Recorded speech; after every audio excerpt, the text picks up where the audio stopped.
오늘은 요한계시록 37번째 시간입니다. 시온산 어린 양과 함께 선 14만 4천이라는 제목으로 요한계시록 14장 1절에서 5절 말씀을 전하도록 하겠습니다. 저희들이 이제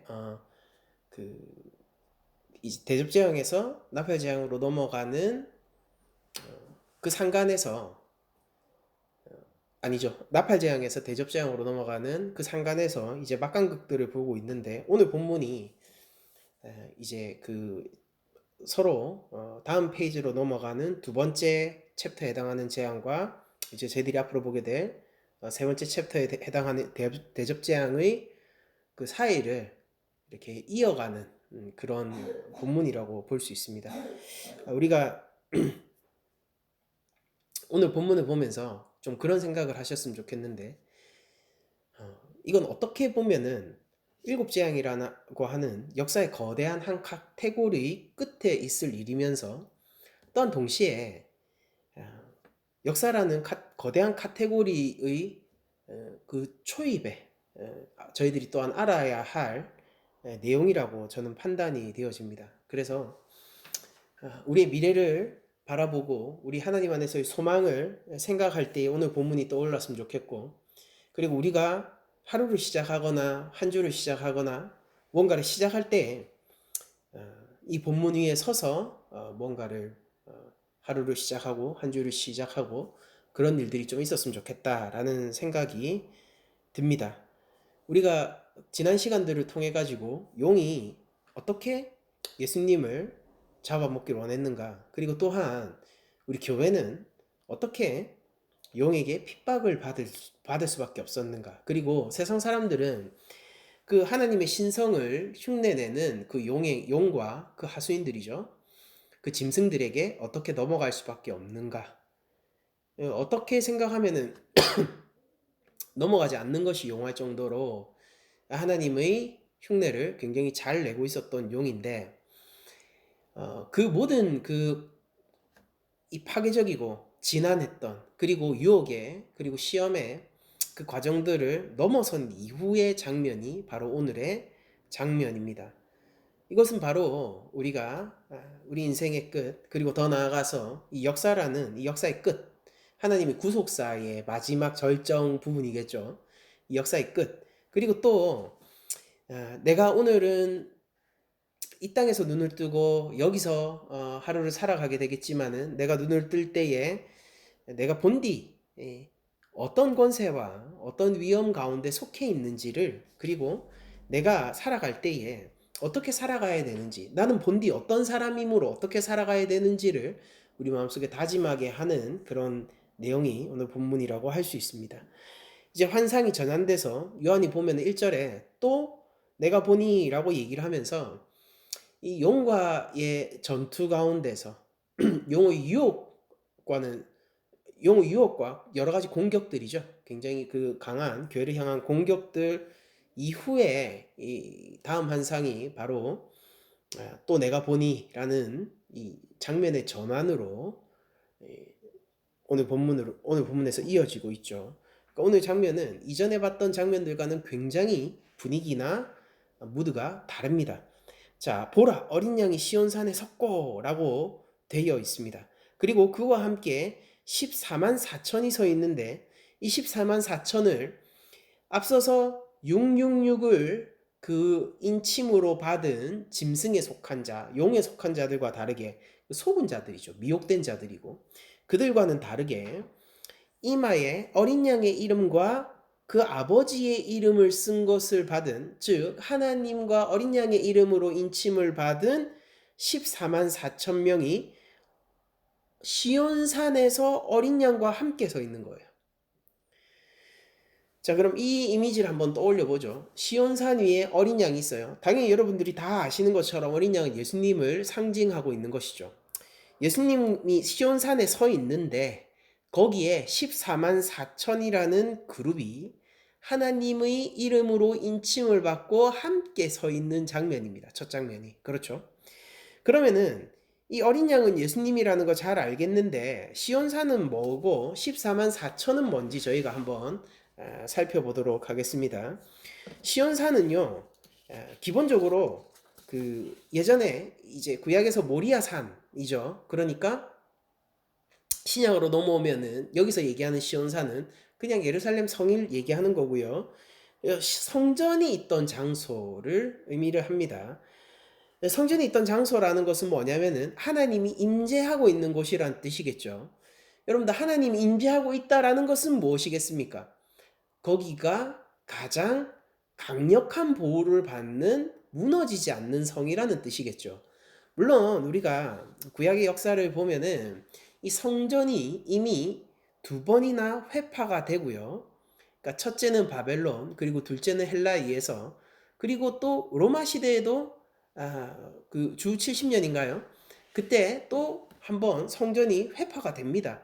그러니까 여기서 얘기하고 있는 이 시온산에 어린 양이 섰다라고 얘기하는 거는 단순히 성전이 있는 산에 어린 양이 있다라는 것이 아니라 본디 성전이 가지고 있었던 하나님이 임재하여 강력한 지키심과 영원한 보호하심이 있는 세상에서 제일 안전한 장소라는 뜻이에요. 그것이 있는 장소를 의미하고 있다라고 볼 수 있습니다. 원래 시온이라는 것은요, 구약에서 하나님이 왕을 세우시던 장소예요. 우리가 시편 2편 6절을 보면은 이제 시편의 전체적인 구도를 사실 시편 1편과 2편 가운데에서 모티브를 저희들이 얻을 수가 있는데, 시편 2편을 보시면은 6절에 내가 나의 왕을 내 거룩한 산 시온에 세웠다 하시리로다 라고 얘기하면서 하나님이 이 이스라엘의 왕을 시온에 세우시는 장면을 얘기를 하고 있어요. 그런데 시편 2편의 내용이 뭐냐면은 이 세상 모든 그 열국들이 하나님을 대적하거나 그 하나님의 백성들과 싸우려고 하고 비웃는 그런 상황 가운데서 하나님이 시온에 왕을 세우고요. 그리고 그 왕으로 하여금 대적이 없게 하시고 세상을 다스리게 하시는 내용이 시편 2편입니다. 그러니까 이 시온산은 하나님이 왕을 세움으로 말미암아 이스라엘에 대적하고 있는 모든 적대 세력을 멸하시고 이스라엘의 왕으로 하여금 세상을 평화롭게 다스리게 하는 장소가 구약에서 나오는 시온산이에요. 하나님이 왕을 세우시는 곳이라는 겁니다. 그리고 또 시온이라는 것은요, 구약을 보면은 하나님의 보호 아래서 피난한 자들이 머무르는 곳이라는 의미가 있어요. 열왕기하 19장 30, 31절을 제가 한번 읽어 드리겠습니다. 유다 족속 중에서 피하고 남은 자는 다시 아래로 뿌리를 내리고 위로 열매를 맺을지라. 자, 이제 이게 의미하는 게 이거죠. 모두 나라가 파괴되고 흩어져 버린 거예요. 고향을 잃게 된 거죠. 그렇게 된 유다 족속 중에서도 이 피하고 남은 자들이 있는 겁니다. 그 자들이 사실은 뿌리 뽑힌 나무와도 같은 존재인데 다시 마치 땅에 박혀서 뿌리를 내릴 수 있고 그로 말미암아 열매를 맺을 수 있는 것처럼, 즉 유다의 회복, 더 나아가서 이스라엘의 회복을 상징하고 있는 것이 열왕기하 19장 30절에 나오는 내용인데요. 이어서 31절에 이렇게 적혀 있어요. 남은 자는 예루살렘으로부터 나올 것이요. 자, 그러니까 피해서 결국 살아남아서 뿌리를 내리고 열매를 내릴 자가 어디서부터 나온다고요? 예루살렘에서 나오는 거예요. 그리고 여기가 시온산이 있는 곳이죠. 시온성이 있는 곳이죠. 성전. 자, 그래서 피하는 자는 시온산에서부터 나오리니라고 얘기를 하고 있습니다. 그래서 시온산은요, 기본적으로 박해와 깨어짐 가운데, 흩어짐 가운데서도 남은 자로서 다시 회복될 자들이 나오는 곳, 하나님의 보호 아래서 강력한 제국들의 압박 가운데에서 피하고 머물 곳이 있는 사람들이 바로 시온산에서 나온다라고 구약은 얘기를 하고 있어요. 그리고 마지막으로 성경은 이렇게 얘기하고 있죠. 여호와의 열심히 이 일을 이루리라 하셨나이다 라고 기록을 하고 있습니다. 그러니까 시온산은 어떤 곳이에요? 하나님이 왕을 세워서 이스라엘을 회복시키는 것, 그리고 또 시온산은 어떤 겁니까? 열국의 아주 강력한 제국의 침략과 압박과 핍박 가운데에서도 하나님이 살릴 자를 남겨두셔서 그 고난을 피하게 하시고 결국 다시 열매를 맺게 하는 하나님의 열심이 있는 장소가 바로 구약에 나오는 시온산이라는 것이죠. 그래서 이렇게 왕이 세워지고 하나님의 보호를 받은 그들이 결국 거룩한 자로서 나온다라는 것을 이사야서가 증명하고 있는데요. 이사야서 4장 2절 3절 제가 한번 쭉 읽어드릴게요.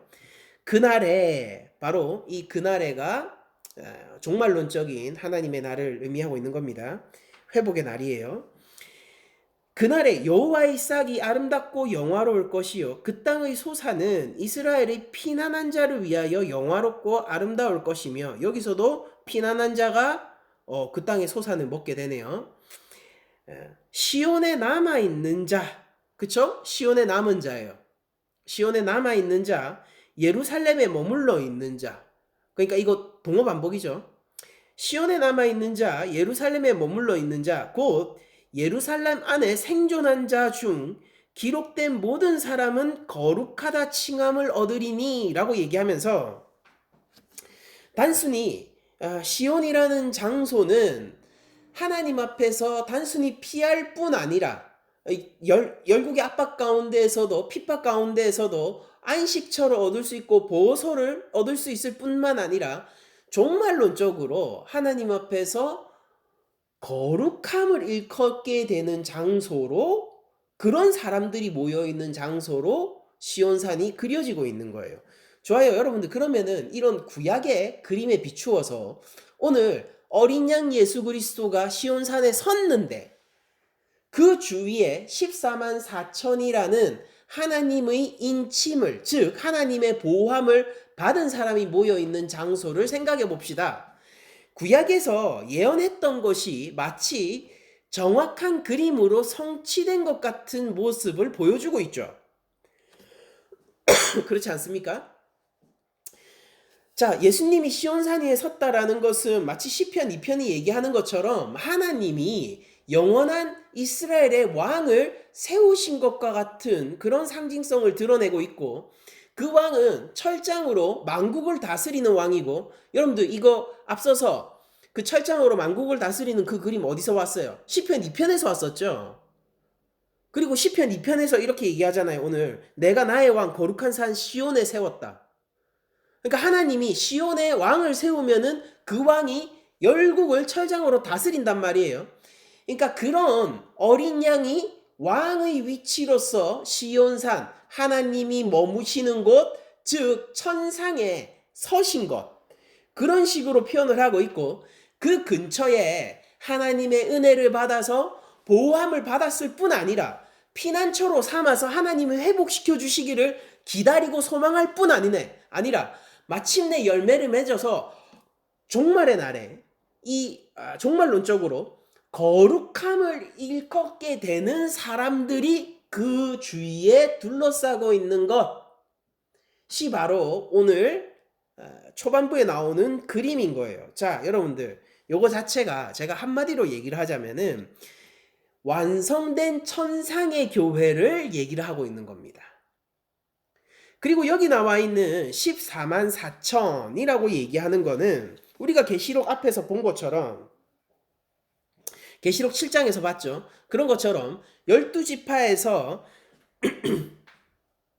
11,000씩 뽑은 역사 가운데 존재하는 신구약의 모든 하나님 백성들을, 즉 진정한 교회들을 전부 통합한 상징적인 수란 말이에요.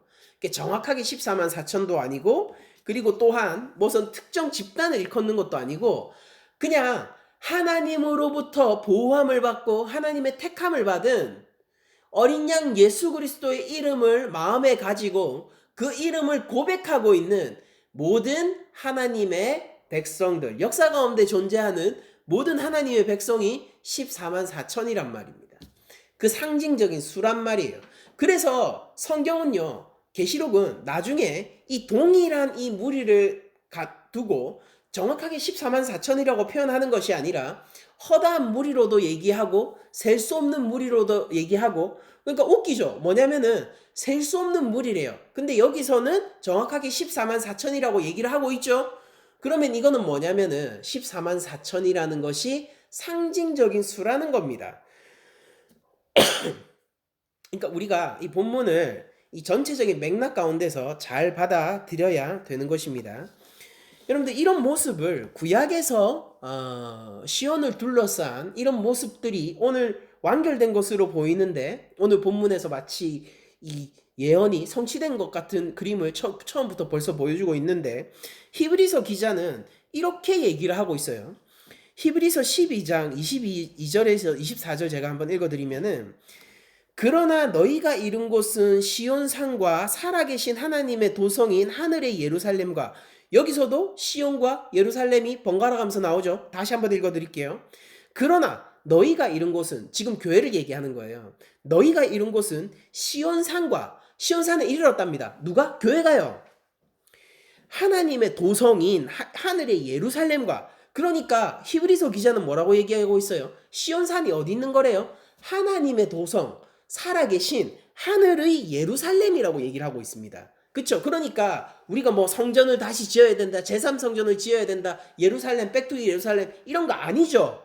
그게 아니라 지금 이미 하나님께서 완성하고 계시는 천상의 교회를 얘기하는 거란 말이에요. 시온산과 살아계신 도성인 하늘의 예루살렘과 천만 천사와 하늘에 기록된 장자들의 모임과, 그쵸? 하늘에 기록된 장자들의 모임이 지금 천상의 하나님 시온산에 있는 것으로 히브리서 기자는 생각하고 있어요. 여러분들, 오늘 본문을 보시면은 처음 열매가 나올 건데, 장자라는 것이 바로 처음 열매를 얘기하는 거죠. 사람의 처음 열매가 누굽니까? 장자예요, 장자. 첫째. 그쵸? 하늘에 기록된 장자들의 모임과 교회와, 어떻습니까, 여러분들? 장자의 모임이, 하늘에 기록된 장자의 모임이 교회로 변주되고 있어요. 교회와 만민의 심판자이신 하나님과 및 온전하게 된 의인의 영들과 새 언약의 중보자이신 예수와 및 아벨의 피보다 더 나은 것을 말하는 뿌린 피니라 라고 얘기를 하고 있는데, 이 하늘에 모여 있는 것에 대해서 히브리서 기자는 이렇게 얘기를 해요. 시온산에, 그리고 하늘의 예루살렘에 누가 있느냐? 천만 천사도 있고, 하늘에 기록된 장자들의 모임도 있고, 교회도 있고, 온전하게 된 의인의 영들도 있어요. 이 세 개가 사실은 중복되어서 같은 것을 시적으로 반복해주고 있는 겁니다. 그쵸? 그러니까 시온산에선 14만 4천이라는 것은 하나님의 구속의 역사 가운데서 하나님께서 열심히 이룬 일로 말미암아 의롭다 거룩하다 칭함을 받은 천상의 교회란 말입니다. 그래서 천상의 교회를 보니까 우리 2절에 뭐라고 적혀 있죠? 그 교회가 무슨 일을 하고 있습니까? 그들이 죄송합니다. 내가 하늘에서 나는 소리를 들으니, 그들이 소리를 내고 있어요. 자, 봅시다. 무슨 소린가요? 많은 물소리와도 같고 큰 우레소리와도 같은데, 내가 들은 소리는 검은 고 타는 자들이 그 검은 고를 타는 것 같더라. 그러니까 아주 장엄하고 장대하고 사람을 압도하는 소리가 들리는데, 그 소리가 이 하프를 타는 아름다운 그런 찬양에서 나오는 곡조를 연주하고 있는 그런 소리가 나는 것 같더라라고 얘기를 하는 거예요. 3절에서 이어서 이렇게 얘기하죠. 그들이 보좌 앞과 내 생물과 장로들 앞에서, 여러분들, 보좌 앞과 내 생물과 장로들 앞이 어디였습니까? 제단이 있는 곳이었고, 거기 순교자들이 피가 있는 곳이었고, 순교자들이 하나님 앞에서 탄원하던 곳이죠. 신원하던 곳이죠. 우리의 원한을 좀 하나님, 우리의 원한을 좀 갚아주세요. 저 밑에서 고난받는 우리 형제 자매들을 언제까지 고난받게 하실 겁니까? 이렇게 하나님 앞에 자신의 원한을 털어놓고 하나님의 도움을 바라는 그 신원하는 곳이 바로 이 장소였잖아요. 즉 뭡니까? 하나님 앞이요. 성전으로 따지면 어디요? 지금 지성소 아니라고요. 그쵸? 정확하게 어디요? 대제사장이 1년에 한 번 있는 대속죄일에 지성소에 가서 하나님의 보좌 앞인 그 속죄단, 그리고 그 언약궤죠. 법궤, 언약궤, 뭐 속죄단, 이게 다 같은 말이죠. 시은좌 다 같은 말이에요. 거기 앞에 하나님의 보좌 앞에 서 있는 것 같은 그림이 오늘 본문에 나와 있는데, 그들이 거대한 찬양, 이 천하를 울리는 압도하는 찬양을 얘기를 하고 노래를 부르는 그 찬양을 하고 있는데, 그 찬양을 오늘 본문은 새 노래라고 얘기를 하고 있습니다. 자, 그림이 이제 그려지죠. 왕이 섰어요. 어디에요? 시온에요. 하늘의 예루살렘에요. 왕이 섰어요. 그분이 누구시냐? 바로 우리 구주 되신 예수님이란 말이에요. 그 주변에 하나님이 열심히 자신의 구원 사역을 이루셔서 구속하여 거룩하다, 의롭다 일컫게 한 이 교회를 세우셨는데, 그들이 뭘 하고 있냐면은 천하를 울리는 새 노래로 하나님 앞에 찬양을 드리고 있는 겁니다. 자, 계속 한번 본문을 읽어볼게요. 그들이 보좌 앞과 내 생물과 장로들 앞에서 새 노래를 부르니 땅에서 속량함을 받은 14만 4천 밖에 능히 이 노래를 배울 자가 없더라. 여러분들, 그러면은 이 14만 4천 밖에 이 새 노래를 모른다라고 얘기하는 거는 여기 힌트가 나와 있죠. 속량함을 받은 사람들이 부를 수 있는 노래이기 때문에 이 노래를 배울 자가 없는 거예요. 우리는 이렇게 생각을 합니다. 하나님 앞에서 찬양을 하는 것이, 우린 때로는 좋은 음악과 좋은 노래와 하나님을 높여드리는, 이름을 막 부르고 하나님을 높여드리는 것이 찬양이라고 착각할 때가 있어요. 그게 뭐 착각이라는 말은 제가 조금 과한 것 같고, 이제 그것이 찬양의 본질인 줄 생각하는 사람들이 있는데, 찬양의 본질은 그게 아니에요. 찬양의 본질은 음악에 있는 것도 아니고, 찬양의 본질은 하나님의 이름을 그냥 부른다고 해서, 예수님의 이름을 높인다고 해서 그게 찬양의 본질이 아니라, 찬양의 본질은 뭐냐면은 하나님의 구원의 감격을 얘기하는 겁니다. 여러분들 생각해 보세요. 이 노래가, 새 노래가 어떤 자만이 부를 수 있냐면은 하나님 안에서 새로운 생명을 받은 자만이 부를 수 있는 노래고, 하나님의 열심에 의해서 구속받고 속량받은 무슨 뜻입니까? 값이 지불된, 예수 그리스도의 보혈로 말미암아 나의 죄값이 지불된 사람들만이 부를 수 있는 노래예요. 그들만이 아는 노래라고요. 여러분들, 저는 예전에 교회에서 찬양을 많이 했었어요. 그때는 제 신앙을 가진 것이 아니라요, 그냥 문화적으로 교회 안에 있으면서 찬양을 많이 했다고요. 지금 알고 있는 대부분의 찬양이 제가 믿음이 없을 때 그냥 교회 안에 있으면서 부르던 찬양을 지금도 알고 있고, 지금 여러분들과 함께 뭐 오늘 이 설교 전에도 우리가 함께 찬양했죠. 그때 찬양을 하고 있는 거란 말이죠. 그러면 저는 예수님에 대해서 잘 모르고 하나님에 대해서 잘 알지 못하고, 그리고 하나님을 믿는다고 생각했지만은 세상을 섬기고 있을 때가 있었단 말이에요. 그러면 그때 제가 찬양을 불렀다고 해서 그것이 진짜 찬양이겠습니까? 진짜 찬양이 아니란 말이에요. 그거는 근본적으로 새 노래가 아니기 때문이에요. 그러나 저는 지금은 하나님 앞에 진정한 찬양을 할 수 있는데, 꼭 곡조가 아니더라도 하나님 앞에 찬양을 할 수 있어요. 하나님께 진짜 영광을 돌릴 수 있는데, 그게 어떤 식으로 이루어지냐면은 예수 그리스도가 시온산에 선 것을 보는 겁니다. 거기에 반응해서 구주가 왕이십니다, 나의 예수님 당신이 왕이십니다 라고 고백을 하는 거예요. 나의 믿음과 신앙을 내가 참으로 믿는 바, 이것을 고백을 하는 거라고요. 하나님의 열심에 내가 반응을 하는 거란 말이에요.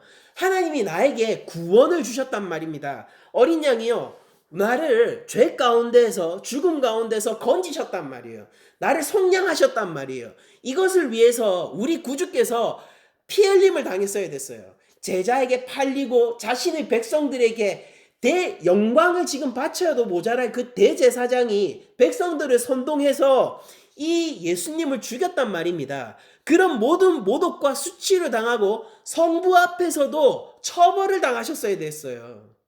무죄하심에도 불구하고 우리 죄로 말미암아 하나님의 진노를 받아 처벌을 당하셨어야 된다고요. 그 모든 과정들 가운데서 예수님은 한 번도 반항하거나 이 사명을 하나님 성부 앞에서 이 사명을 거부하지 않고 하나님의 말씀에 순종함으로 말미암아 이 구원 사역을 다 이루셨단 말이에요. 제가 이런 것들을 생각하고 이 이야기가 더 이상 성경의 이야기가 아니에요. 이게 더 이상 예전에 그 무슨 영화에서 보던 이야기가 아니에요. 이게 이제 내 이야기란 말입니다. 나와 가장 밀접한 스토리가 됐단 말이에요. 그 이야기 안에, 그 내러티브 안에 나라는 인간이 개입돼 버렸단 말이에요. 이제 나는. 그래서 나는 거기에 반응해서 하나님 앞에 이렇게 얘기하는 거예요. 구주가 왕이시고 하나님이 나를 구원하셨습니다. 나는 하나님을 따르기를 원합니다. 하나님이 나를 다스려 주시옵소서. 이렇게 그 사건에 반응해서 예수님의 십자가 사건, 하나님의 살아계심, 주님의 왕되심, 이 모든 것들에 반응해서 얘기를 할 때 그 속량함을 받은 백성만이 부르는 노래가 새 노래가 된단 말이에요. 이게 찬양의 본질이란 말이에요. 찬양의 본질은 음악에 있는 것도 아니고 가사에 있는 것도 아니고요. 하나님의 이름을 높인다라고 하는 것이 있는 게 아니라 이 찬양의 본질은 하나님이 이룩하신 구원의 일에 반응하는 거 있는 거예요. 제가 어릴 때 얼마나 많은 찬양을 했겠습니까? 그러니까 그래도 뭐라고 해야 됩니까? 그런 기간들이 있고 뭐 짬밥이라고 하나요? 그런 짬밥이 있으니까 오늘 여러분들과 함께 이 찬양을 함께 나누기도 하고 찬양을 기타 치면서 부르기도 하고 이렇게 할 수 있는 거예요. 그 시기가 없었으면은 저는 지금 새로운 찬양을 배워야 되는데 여러분들 아시다시피 저는 새로운 찬양을 많이 몰라요. 이 지금 부르는 찬양 거의 대부분이 뭐냐면은 예전부터 불러왔던 찬양입니다. 그리고 제 인생 가운데서요, 제 인생 통틀어 가지고요, 하나님 앞에서 찬양, 진짜 찬양을 했던 시기보다 찬양을 하지 못했던 시기가 더 많아요. 제가 그때 뭐에 반응했을까요? 과거에 저는 그 멜로디에 반응했고요, 그 분위기에 반응했고요, 그 곡에 반응을 했고요, 그 가사에 반응을 했었어요.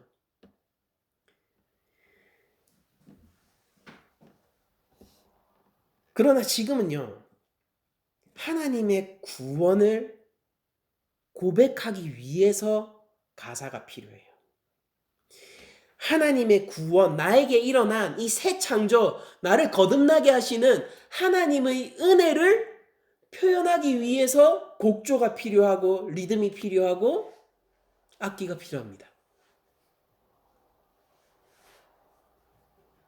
이제 제가 찬양을 할 때는 이 노래라는 음악이라는 것이 하나님의 은혜를 앞서갈 수 없게 되었어요.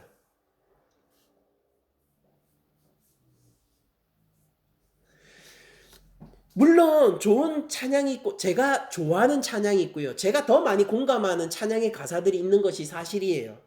제가 그런 것들에 대해서 부정하는 게 아니라 근본적으로 질서적으로 말이에요. 이제 이 모든 악곡과 리듬과 악기와 뭐 편곡과 가사들 이런 모든 것들이 이제 내 안에서 하나님의 은혜를 앞지를 수 없게 되었단 말이에요.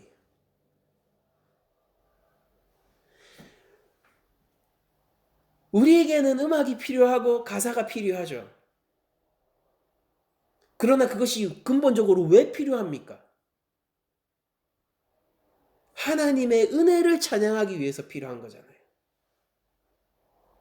나를 위해 죽으신 예수 그리스도의 이름을 높이기 위해서 필요한 거잖아요.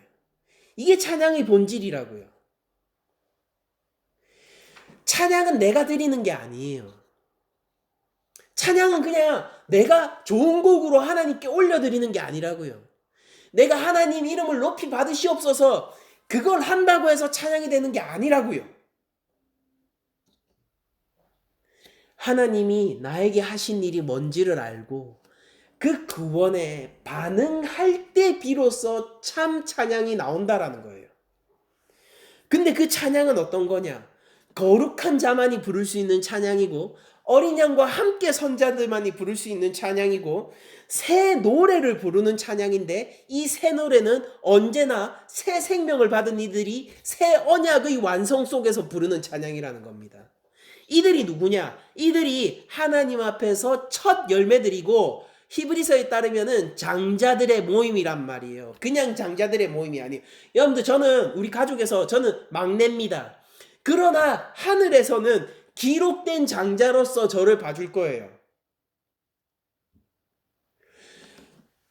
왜냐면은 하늘이 장자는 하나님이 택한 자들이 모임이란 뜻이거든요. 내가 선택하는 게 아니에요. 하나님이 택한 자들의 모임이란 뜻이에요. 여러분들, 가인과 아벨 가운데서 누가 장자입니까? 가인이 장자예요? 인간적으로는 그렇죠. 그러나 하나님은 누구를 장자로 부르십니까? 아벨을요. 여러분들, 그 12형제 가운데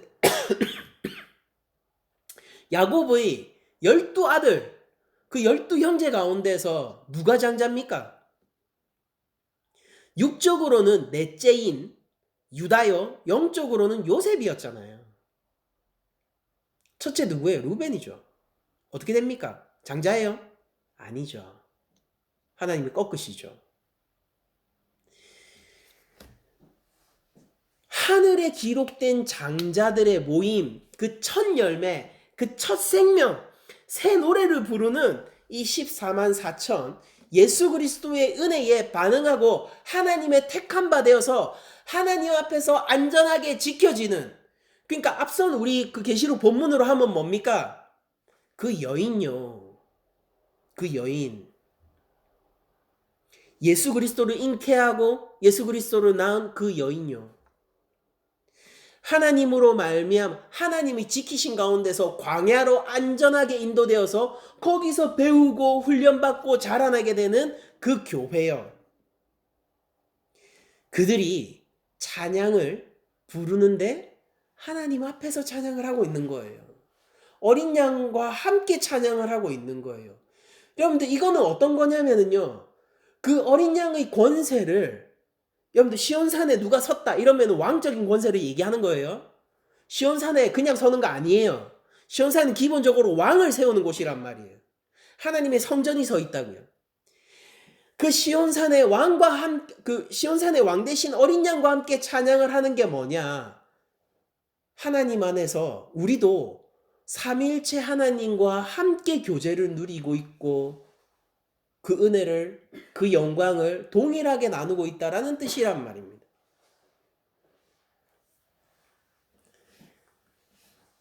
그러니까 굉장히 벅찬 그림을 오늘 본문은 우리에게 주고 있는 것입니다. 시편 7편에 보면은 이 1절에서 3절에 이렇게 기록되어 있습니다. 여호와께 감사하라. 그는 선하시며 그 인자하심이 영원함이로다. 여호와의 속량을 받은 자들은 이같이 말할지어다. 자, 선하시고 인자가 영원한 하나님 앞에서 속량을 받은 자들이 이렇게 말하라라고 얘기를 하고 있어요. 읽어드릴게요.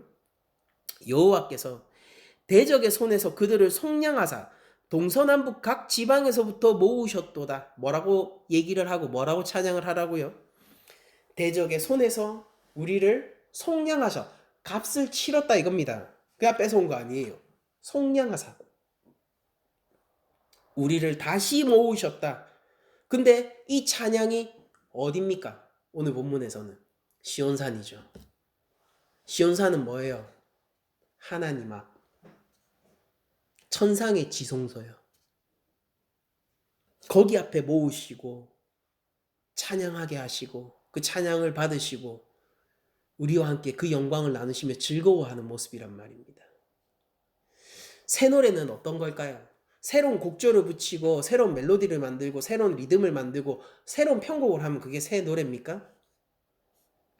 가요에서 신곡들이 쏟아져 나오죠. 그런 것들이 새 노래에 속하는 것입니까? 아니에요. 새 노래는 이전에 없던 새 생명의 일을 이루신 예수 그리스도로 말미암아 그분에게 반응한 자들이 부르는 노래가 새 노래인 것입니다. 그리고 그들은 언제나 나를 속량하여서 여기에 모아주신 하나님에 대한 감격이 존재한단 말이에요. 그러니까 저는 오랜 시간 동안 찬양을 좋아했지만은 음악을 좋아했지 진짜 찬양을 해본 적이 없는 사람이었던 겁니다. 저는 오랜 기간 동안 찬양을 많이 알고 있었지만은 그리고 새로운 신곡으로서의 찬양도 계속 접하고 있었지만은 본질적인 의미에서 새 노래를 부를 수가 없던 사람이에요. 구원을 알지 못하고 하나님의 구원에 대해서 감격하지 못하는데 어떻게 새 노래를 부르겠습니까? 그러나 14만 4천은 그것을 하는 자들인 것입니다. 자, 계속 오늘 본문 읽겠습니다. 14장 4절에 이렇게 되어 있죠.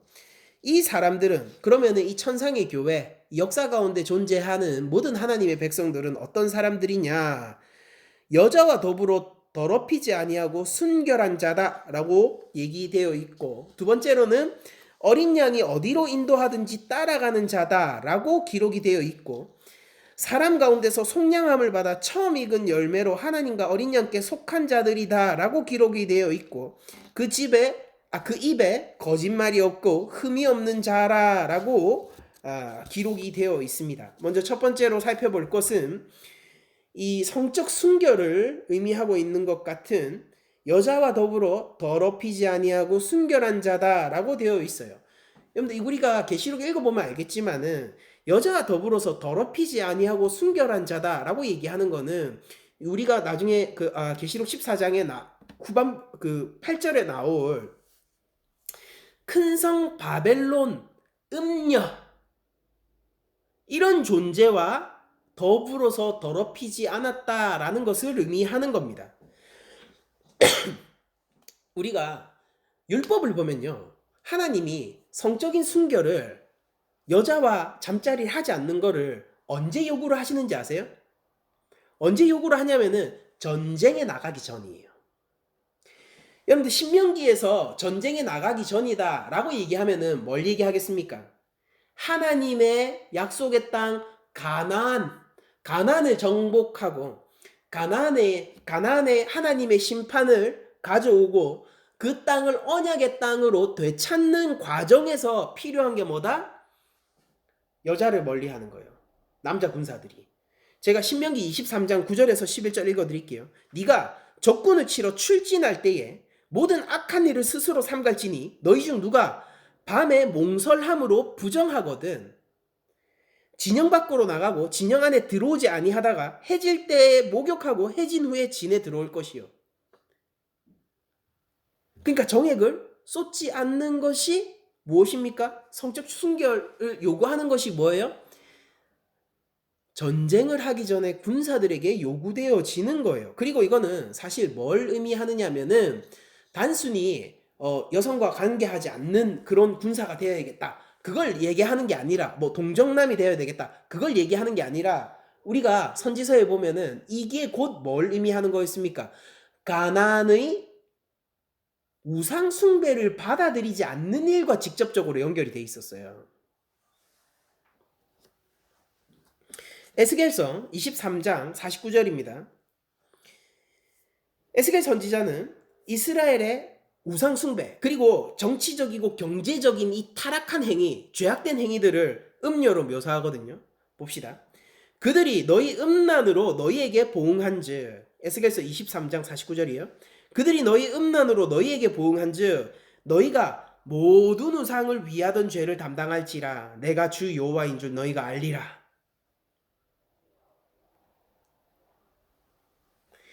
음란을 우상 숭배와 연결하고 있어요. 자, 호세아서 1장 2절. 호세아 선지자도 하나님 앞에 명령을 받는데 이 음란한 이스라엘을 내 앞으로 되찾아와라. 그들이 얼마나 음란한지 너희들이 호세아 네가 알려줘라 라고 명령을 받게 됩니다. 호세아서 1장 2절. 여호와께서 처음 호세아에게 말씀하실 때에 여호와께서 호세아에게 이르시되 너는 가서 음란한 여자를 맞이하여 음란한 자식을 낳으라. 이 나라가 여호와를 떠나 크게 음란함이니라. 그러니까 음란한 여자, 즉 창기를 맞아서 선지자가 창기를 맞아서 결혼하라라고 명령을 받게 되었는데, 왜냐면은 이 이스라엘이 음란하다라고 되어 있고, 이스라엘이 음란한 이유는 신랑이신 하나님을 떠나 다른 신랑을 자신의 신랑으로 맞이하고 있기 때문이에요. 그래서 하나님은 이 나라가 여호와를 떠나 크게 음란하다라고 얘기를 하시고 계신 것입니다. 자, 호세아서 동일하게 4장 12절에 이렇게 되어 있습니다. 내 백성이 나무에게 묻고 그 막대기는 그들에게 고하나니.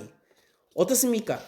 우리 예전에 그 선앙당 이런 거 생각나죠? 이스라엘도 나무에게 물어보는 거예요. 그리고 그 막대기에 불과한 나무가 마치 그들에게 신탁을 내려주는 것처럼 그들이 여기고 있는 것입니다.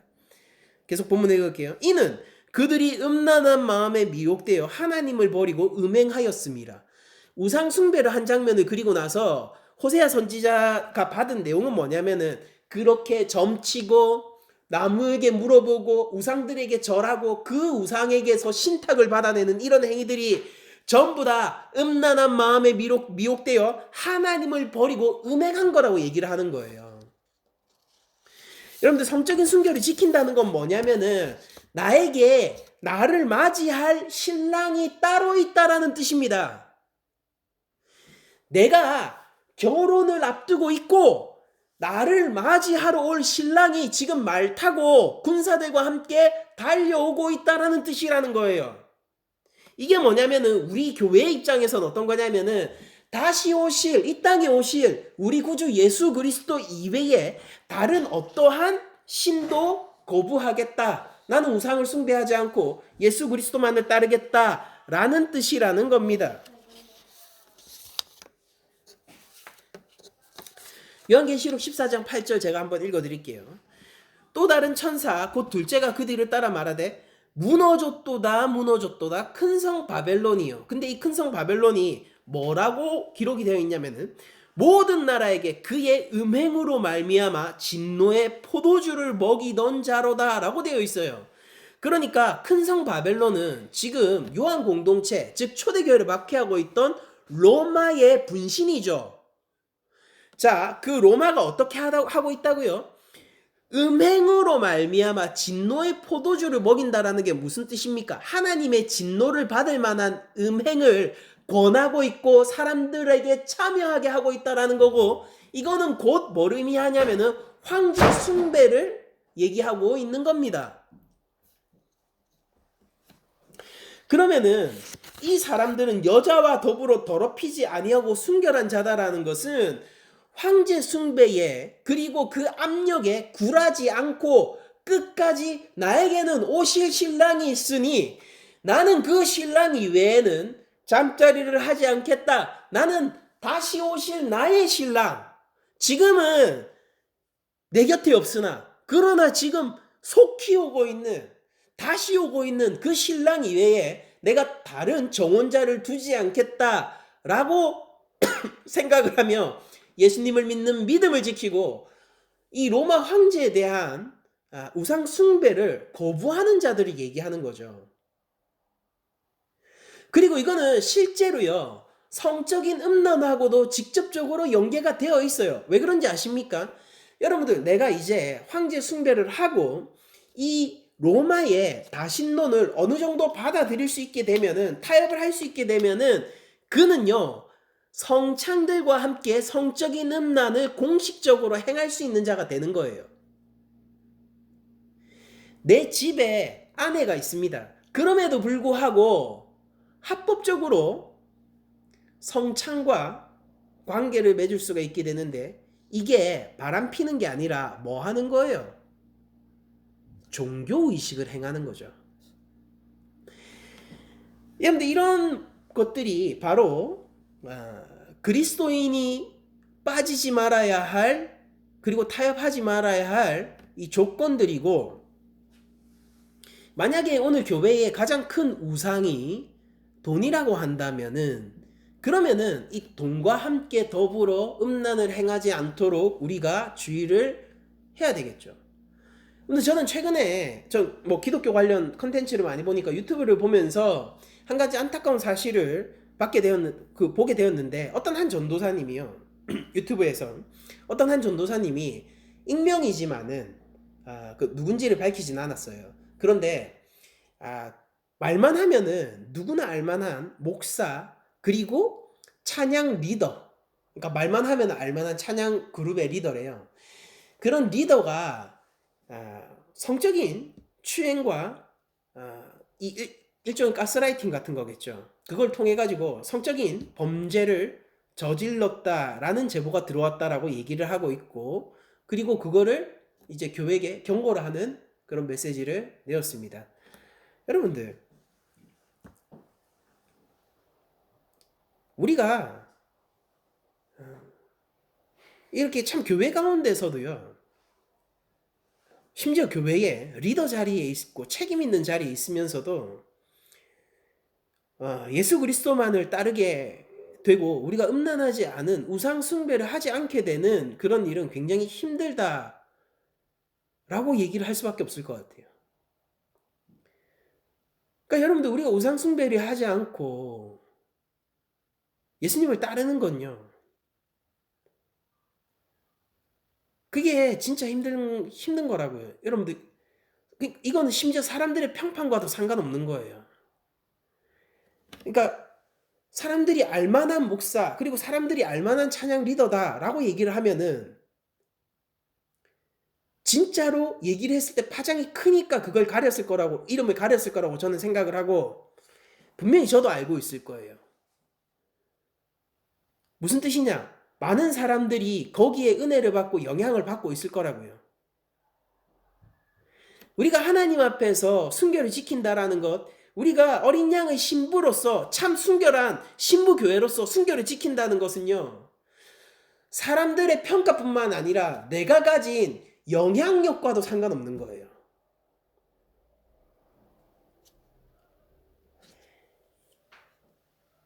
그러니까 한번 우리의 각자의 영혼을 한번 가늠해 봅시다. 그러니까 무엇으로 우리가 안전하고 하나님 앞에서 순결하다라고 얘기를 할 수 있을까요? 내가 사람들에게 좋은 평가를 받고 있기 때문입니까? 사람들이 그렇게 여겨주기 때문입니까? 충분치 않아요. 참고 자료일 뿐이죠.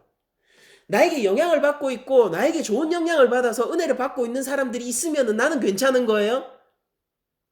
아니에요. 충분치 않아요. 그럼 뭐가 충분한 우리의 기준이고 바로미터가 되는 겁니까? 예수 그리스도에게 비춰보세요. 그분이 나의 구주인지 생각해 보란 말이에요. 내가 그분에게 보내는 찬양이 새 노래인지 점검해 보란 말이에요. 나는 멜로디에 반하는 자입니까? 나는 편곡을 퍼뜨리는 자예요? 아니면 나는 사람들의 마음에 감동을 주는 자예요?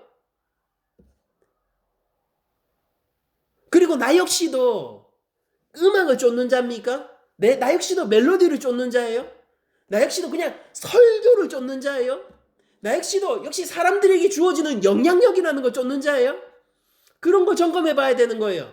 거기서부터는 새 노래가 나올 수 없다고요. 오직 무엇에서 새 노래가 나옵니까? 우리 주 예수 그리스도의 십자가 구속에 대한 반응으로 새 노래를 하는 거예요. 그래서 우리가 우리 자신을 점검할 때는 딱 하나님 앞에서 나를 세우고 내가 가지고 있는 모든 것들을 걷어낸 뒤에 이 죄인을 구속하신 예수 그리스도가 나에게 어떤 분이신지를 내 스스로 확정해야지만이 내가 얼마만큼 음행한 자이고 내가 얼마만큼 하나님 앞에서의 이 순결을 지키고 있는 자인지가 드러난단 말입니다. 그러니까 비참한 일이잖아요. 많은 사람에게 은혜를 끼치고 있는 찬양 리더가 예수님보다 이성을 더 사랑한다는 것은 너무나도 슬픈 일이잖아요. 많은 사람에게 은혜를 주고 있는 설교자가 예수님보다 이성을 사랑한다는 것은 우리에게 절망을 알려주는 일이지 않습니까? 많은 사람에게 영향력을 끼치고 있는 설교자가, 목사가, 리더가, 교회 많은 사람들이 예수님보다 돈을 사랑한다는 건 수치스러운 일이잖아요.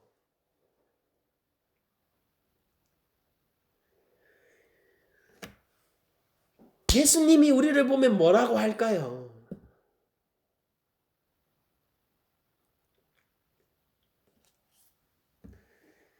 예수님이 우리를 보면 뭐라고 할까요? 예수님이. 네가 참으로 새 노래를 부르고 있다라고 할까요? 야, 네가 전쟁을 나가기 전에 준비되어 있다라고 얘기를 할까요? 우리가 하나님을 떠나서 어떻게 이 삶의 예배에서 승리할 수 있고 우리가 예수 그리스도를 떠나서 어떻게 하나님 나라를 이 땅 가운데서 세울 수 있단 말이에요.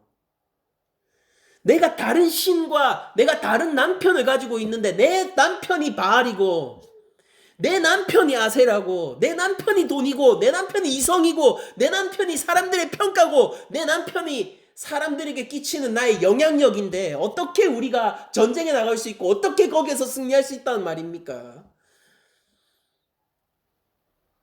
전쟁은 여호와의 것이잖아요. 그 하나님 이외의 다른 것이 어떻게 자리할 수 있단 말이에요. 오직 군사가 아닌 자들, 군사로서의 자각이 없는 자들만 그렇게 하겠죠. 교회는 그리스도의 군사입니다. 그러나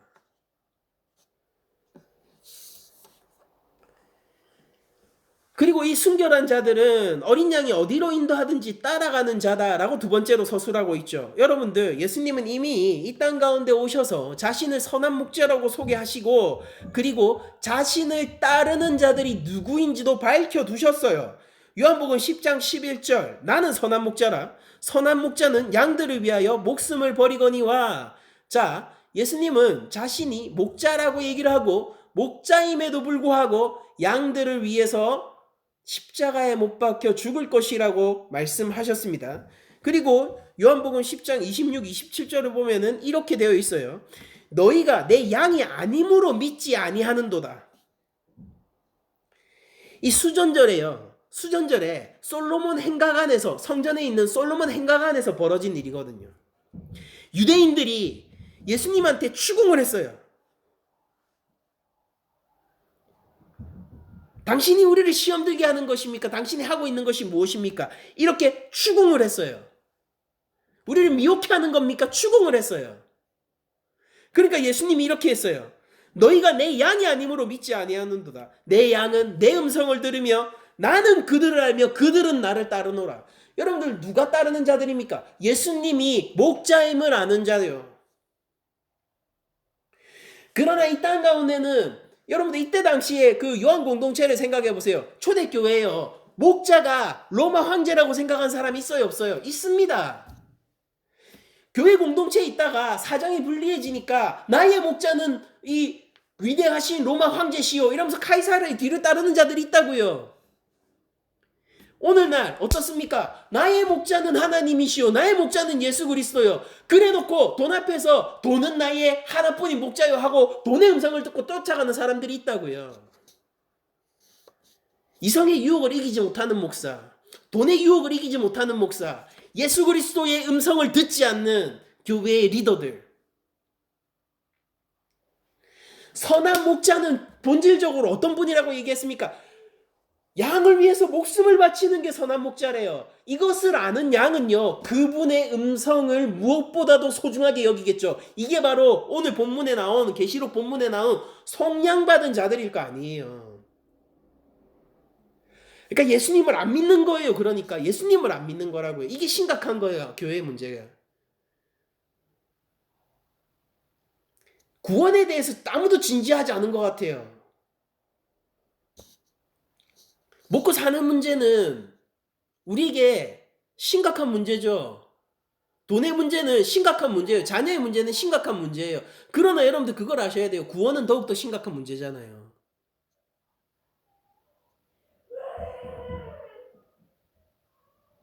돈은 세상의 기준인 것처럼 보입니다. 그러나 세상을 만드신 분은 하나님이에요. 이 사실을 어떻게 할 거냔 말이에요. 이 땅의 명백한 주인이 자본인 것처럼 보인단 말이에요. 그리고 예수님은 말하시죠. 돈과 하나님을 동시에 섬길 수 없다. 두 주인이 섬길 수 없다. 두 마음이 있습니까? 없어요.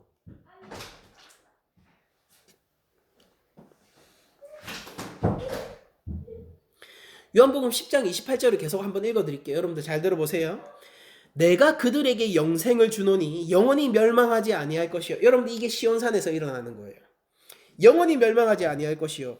또 그들은 내 손에서 빼앗을 자가 없느니라.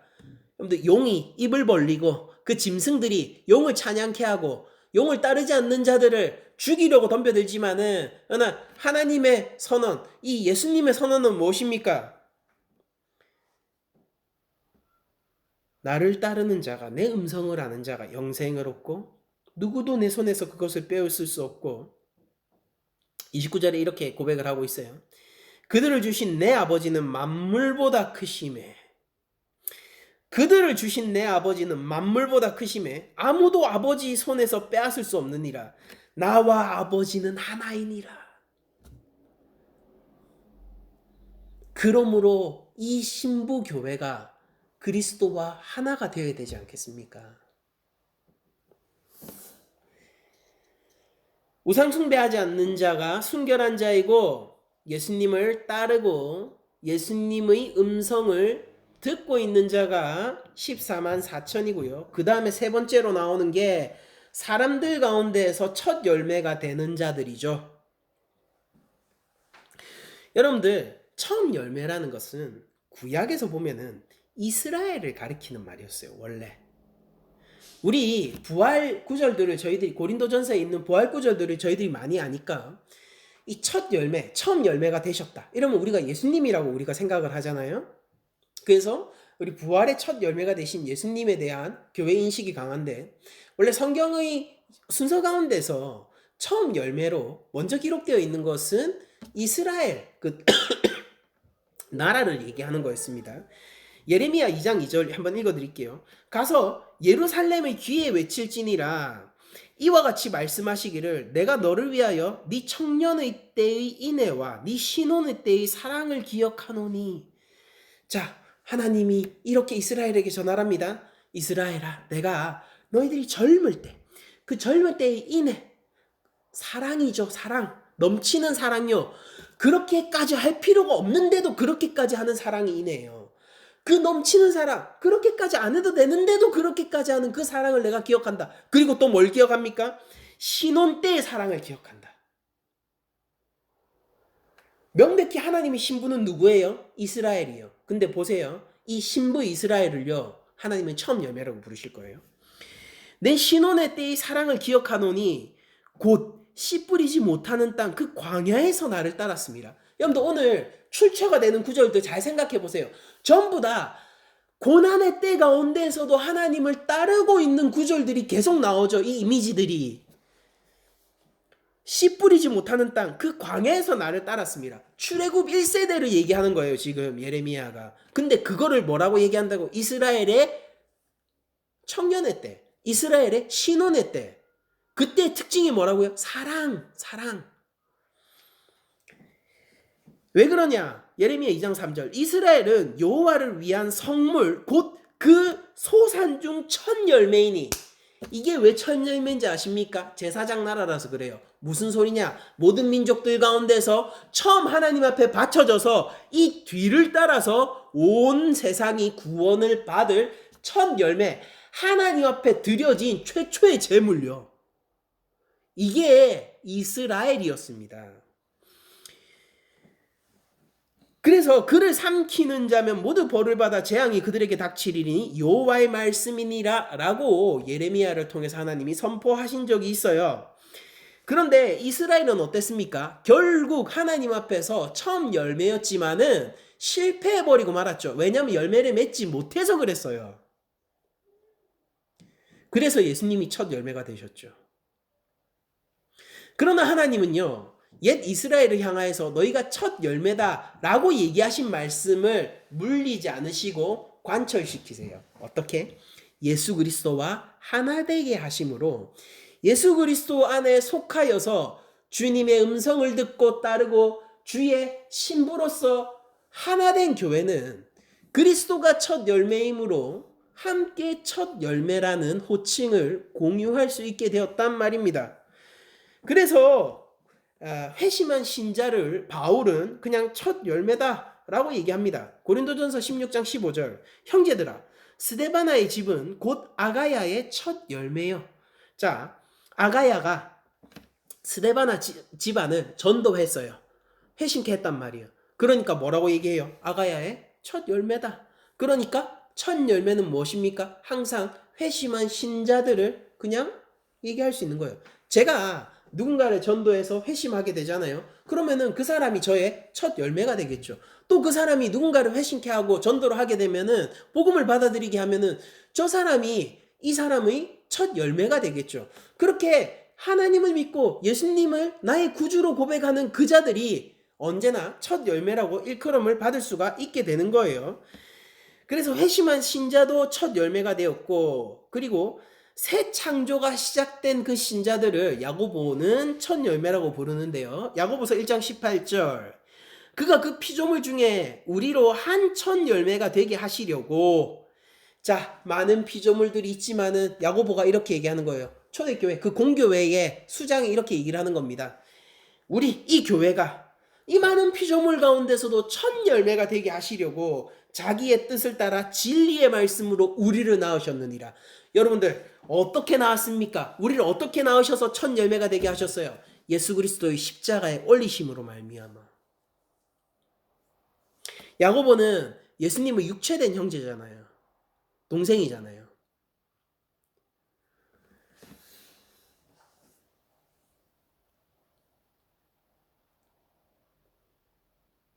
그런데 야고보는요,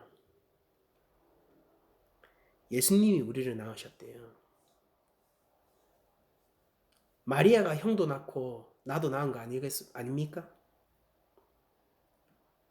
근데 야고보의 인식은요, 하나님이 또한 구주 예수님이 우리를 낳으시는 거래요. 우리로 뭐 되게 하려고요? 이 교회가 첫 열매가 되게 하려고요. 오늘 많은 상징들이 나오지만 이 상징들 다 똑같죠. 첫 열매 어떤 자들입니까? 하나님의 소유된 백성이자 하나님께 드려진 제물로서 성결한 자들요, 거룩한 자들요, 그게 첫 열매란 말이에요.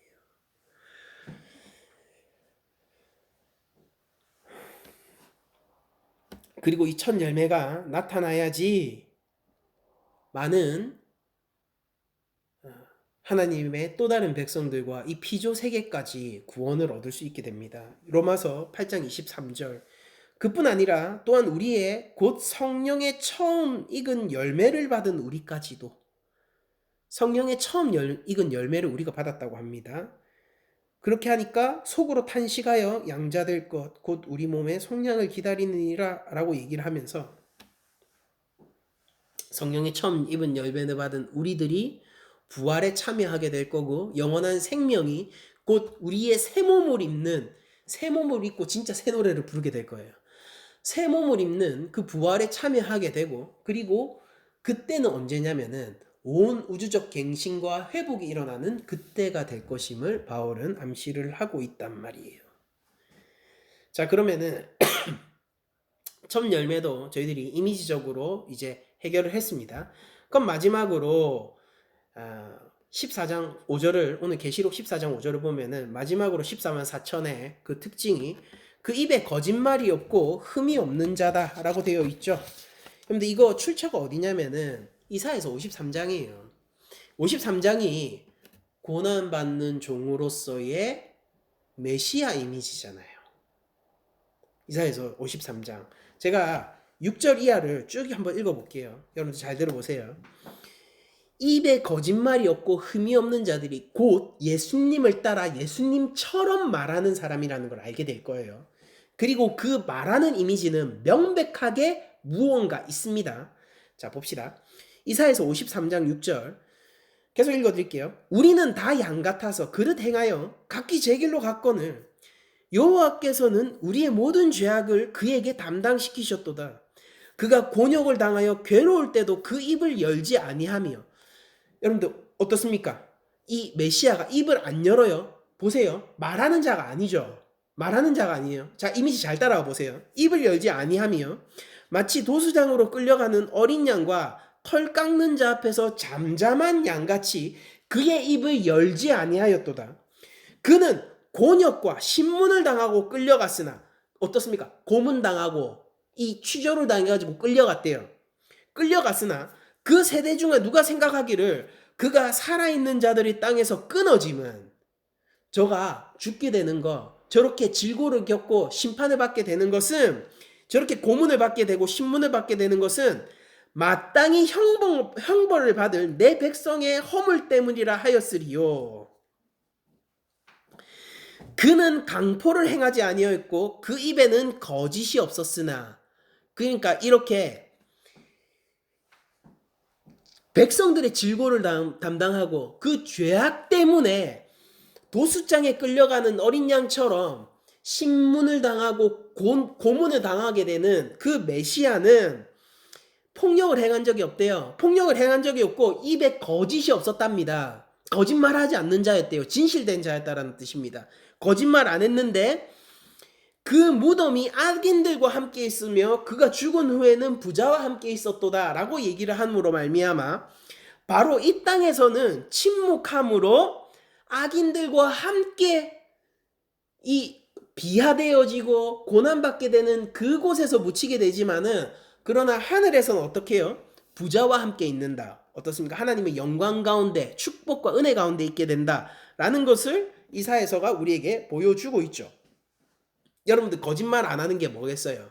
거짓말 안 하는 게 우리가 그냥 진실된 것만 얘기한다. 그게 아니라 요한은 단순히 그걸 얘기하고 싶은 게 아니라요. 그러니까 거짓말하고 살지 마. 그걸 얘기하고 싶은 게 아니라 지금 요한 공동체가 황제 숭배의 압박 가운데에서도 너희들이 그 입을 열지 않음으로 말미암아 예수 그리스도에 대한 믿음을 지켜라라고 얘기를 하고 있는 거란 말이에요. 우상 숭배하지 말라는 거예요. 너희가 새 노래를 부를 입술을 지켜라라는 것입니다.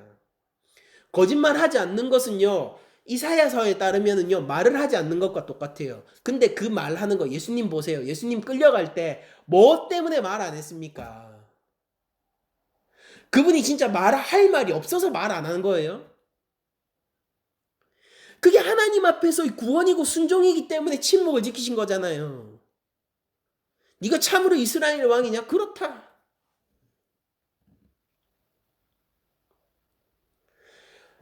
거기서 예수님이 몇 마디, 여러분들 보세요. 예수님이 얼마나 많이 바리새인들의 유혹과 이 함정과 제사장들의 함정들을 건너왔습니까? 그분이 입술이 변증할 줄 모르는 입술입니까? 자신을 변호할 줄 모르는 입술입니까? 함정마저도 파괴하는 입술 아니었습니까? 그런데 왜 본디오 빌라도 앞에서 그 입을 침묵하고 있으면 죽을 건데 왜 침묵하셨느냐 말이에요. 백성의 죄악을 담당하기 위해서요. 그런데 그렇게 희생하고 백성의 죄악을 담당하는 입술, 진실된 입술이, 침묵하고 있는 입술이 거짓말하지 않는 입술이잖아요. 요한이 뭐라고 얘기하는 것 같습니까, 여러분들? 그러니까 황제 숭배 받아들이지 말고 예수님 음성 알지? 예수님 따를 거지? 너희 다른 신랑 없지? 너 예수님 처음 끝까지 따라갈 거고 네가 너로 말미암아 새로운 일들이 일어날, 네가 첫 열매잖아. 다음 열매들이 너로 말미암아 일어날 거잖아. 그러니까 거짓말하지 말라고. 예수가 구주인 것을, 예수님이 나에게 참 생명이 되는 것을 거짓말하지 말라고. 그러니까 입 다물고 주께서 걸어가신 그 길을 너희도 따라감으로 말미암아 우리가 저 하늘에서 부자로서 만나자라고 얘기를 하고 있는 거예요. 저 하늘은 어디입니까? 하나님 앞이에요. 그의 영광을 함께 누리는 곳이에요. 어린 양이 시온산에 선 바로 그곳이란 말이에요. 차라리 이 땅에서 고난을 택하고 우리가 하나님 나라에서 부유를 택하자라고 요한은 얘기하고 있는 거란 말이에요. 차라리 이 땅에서 우리가 순교를 당하고 그로 말미암아 하나님 나라에서 부유를 얻자. 어린 양과 함께 하자라고 지금 독려를 하고 있는 거란 말이에요. 그리고 놀랍게도 요한 공동체는요, 그 힘들었던 시기를 믿음으로 이겨냈습니다. 그러나 오늘날 우리는 어떻습니까? 그러나 오늘날 우리는 어때요? 이성의 유혹에, 그 정도의 유혹에도 버틸 수 없는 교회가 돼버린 겁니까?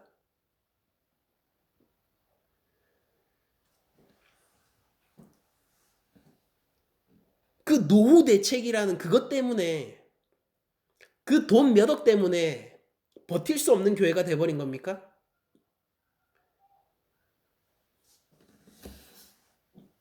거짓이 없고 흠이 없는 자들을 찾고 계신 하나님이 이 연약한 교회를 보면서 어찌 탄식하지 않으시겠습니까?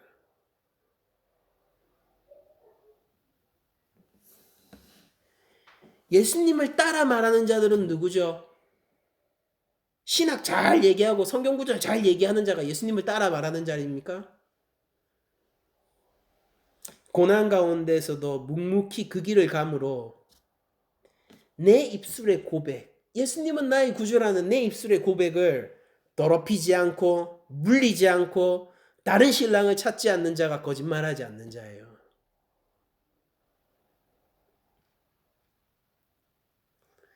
수많은 이 오늘날 우리 교회 안에서요, 수많은 사람들이 하나님 사랑합니다라고 하면서 거짓말하고 있고요. 수많은 사람들이 예수님은 나의 구주십니다라고 하면서 거짓말하고 있어요. 차라리 꽁트예요, 이거. 예수님을 사랑하는데 나 사랑하지 않아요. 그런 거짓말이 아니라 예수님 안 사랑하는데 사랑한다 하고, 하나님 안 믿는데 하나님 믿는다 하고, 사실 자기의 왕은 다른 왕이 이미 있으면서 오직 구주만이 나의 왕입니다라고 거짓말하고 있다고요. 입을 다물고 각기 제 십자가를 지고 주께서 걸어가신 그 십자가 길을 묵묵히 침묵으로 따를 자가 어디 있습니까? 그들이 그 십자가 언덕 위에서 시온산 위에 선 어린 양을 보게 될 것이고, 거기에서 새 노래로 찬양할 것이고, 동시에 오늘 새 노래를 찬양하며 하루를 시작할 수 있는 자가 될 겁니다.